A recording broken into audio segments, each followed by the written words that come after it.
Hello, welcome to Psych 319, Chapter 1, Part 2.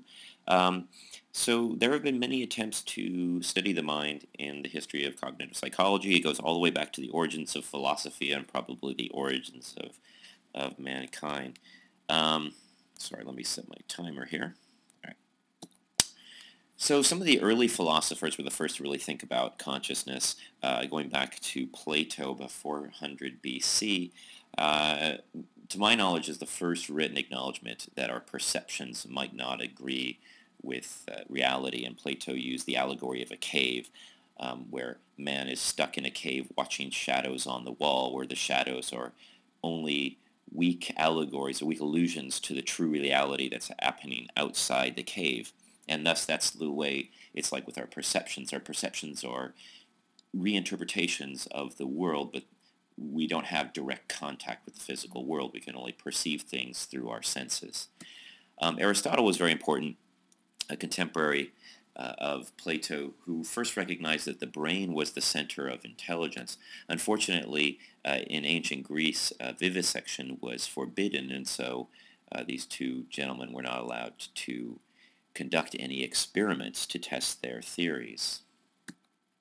There are many hallmarks in philosophy, and I'm not going to go into all of them.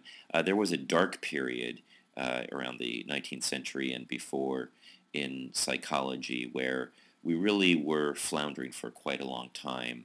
Experimentation was not very strict or very well controlled, and psychologists were sort of just theorizing without conducting experimentation. And one of the examples of that was phrenology. In phrenology, the idea is that you can determine a person's personality, intelligence, or characteristics, or criminality by measuring the bumps on their skull. And the idea is that if somebody develops a particular brain center, then that would push out on the skull as that brain center grows. And you can see here on the right, there's various maps. Each one of these regions corresponds to something like industry, love, intelligence, wisdom, and so on and so forth. Phrenologists believe the brain was divided into the areas. Oh, sorry, just said that. Phrenology was later cited by the Nazi Party in Germany as support that people of Jewish descent were inferior. So phrenology is not an exact science in any way. It's what we call a pseudoscience because it doesn't employ the scientific method. There's no experimentation, data collection, generating of hypotheses that can be tested, and so on and so forth. So it was a dark period for psychologists in general. Then along came Wilhelm Wundt, and he was the first of the structuralists, and he founded the first modern psychology laboratory. This was very important. He used a method called introspection, the process of internal perception. So looking inside yourself to assess your own mental activity. And he would have his students and colleagues sit around and he would show them a red square and then ask, well, what do they feel when they see the color red? But he was starting to look at things in a scientific way. Well, that's not the best way of doing it. He was starting to think about these sort of things, as well as his colleagues and students. Edward Titchener was another student of Wundt's who believed that this sort of approach should be applied to not only sensation and perception, but to all studies of mental activity.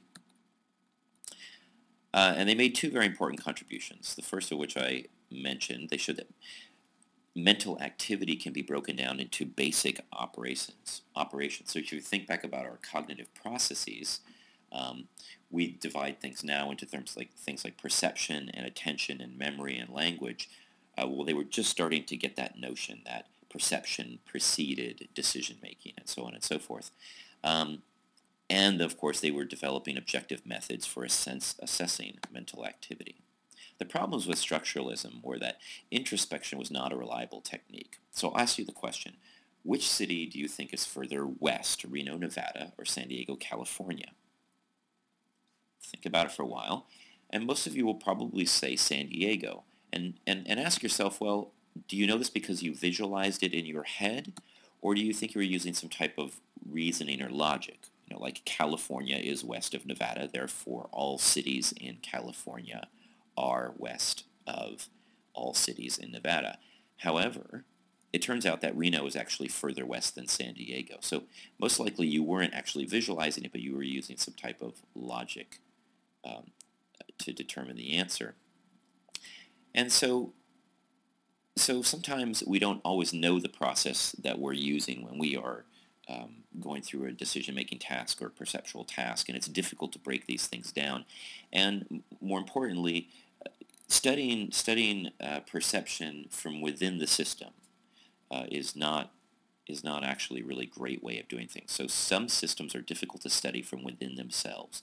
It's difficult for you to understand how your perception works by studying your own emotions, responses, and feelings, but you might be able to learn a lot by studying those of another because you can be objective and you can test outside the system. Just like your dog doesn't know where the dog food comes from, right? The dog's world and scope is limited to, menial things, running around, licking things, and eating food. But it doesn't know that Purina Dog Manufacturing Company is one of the largest food providers in the world. It's just not beyond. It can't. The animal can't go beyond its own reality to study perception in its own system. Anyway, sorry, I'm going off on a rant, but so the classic philosophical question would be, how do you know that you're not just a brain in a jar and all this is for your amusement? Indeed, the popular movie series The Matrix talks about this idea, and now the more recent movie Inception. I highly recommend watching both of those. Just for the psychological exercise of getting confused while you're watching the movie. Is it reality? Is it fake? Indeed, you could just be a brain in a jar, and we could have a bunch of electrodes plugged into that brain, creating the sensations and perceptions you think you're perceiving. But it could just be an illusion. And this is called solipsism. It's a philosophical argument, and it's difficult, if not impossible, to disprove. So that's the problem with structuralism. You really can't study a system from within itself, even though it does help to break down mental processes. So I'm going to go through a bunch of other things. These are not necessarily in historical order, but they've had an influence on cognitive psychology. Another major influence came from William James, a very famous psychologist who focused on the functions of specific mental activities in the world. And the functionalist perspective states that, like Darwin, who proposed that animals evolved to adapt to their environments, or rather, put it more accurately, animals that are suited to their environment are more likely to survive. Their offspring were more likely to survive. While we think of the classic case of the giraffe. So the giraffes with very, very long necks were more likely to survive in the savannas of Africa because they could reach trees that had leaves that were way up high, and short-necked giraffes presumably did not survive and did not have offspring that lived either. And that's the notion of evolution. Now, while it's very common to most people know about this from the physical standpoint, they don't think about it from the mental standpoint. But that's the idea of the functionalist perspective, is that certain cognitive processes are better suited for certain tasks and certain environments, and people who had certain cognitive processes were more likely to survive, and thus we evolved to the point we are. So functionalist approaches cognitive science like that. Behaviorism was a very, very strong movement in psychology, and it was a reaction to the unobservable. The most classic and most famous psychologist is B.F. Skinner, and this is a classic Skinner box on the right, which is used to present stimuli to rats or pigeons and monitor their responses when they're given different types of tasks. After the animal performs a task correctly, they're given food or water, some type of reward. They can also be punished with an electric grid that gives them a mild shock. So Skinner claimed that we could never objectively measure internal events, and therefore all behavior should be described using observable behaviors. I can't see you think, and you can't see me think, but you can observe my behavior, and I can observe your behavior.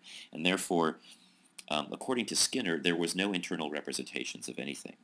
That all of our complicated thought processes, attention, visual perception, language, and so on and so forth were really just very elaborate stimulus-response reflexes. So no mental representations didn't exist according to Skinner. All behavior could be described as a reflex. And there were other famous members of the school: Watson, Pavlov, of course you've probably heard of, and Thorndike. But it was becoming difficult to explain very, very complicated behaviors, particularly language. Um, was difficult to describe for the behaviorists because in language there does appear to be a lot of thought process going on inside the head before somebody makes a response. Um, and you could probably still take either side of this argument, but uh, most people now today agree with there be some type of mental representation of things.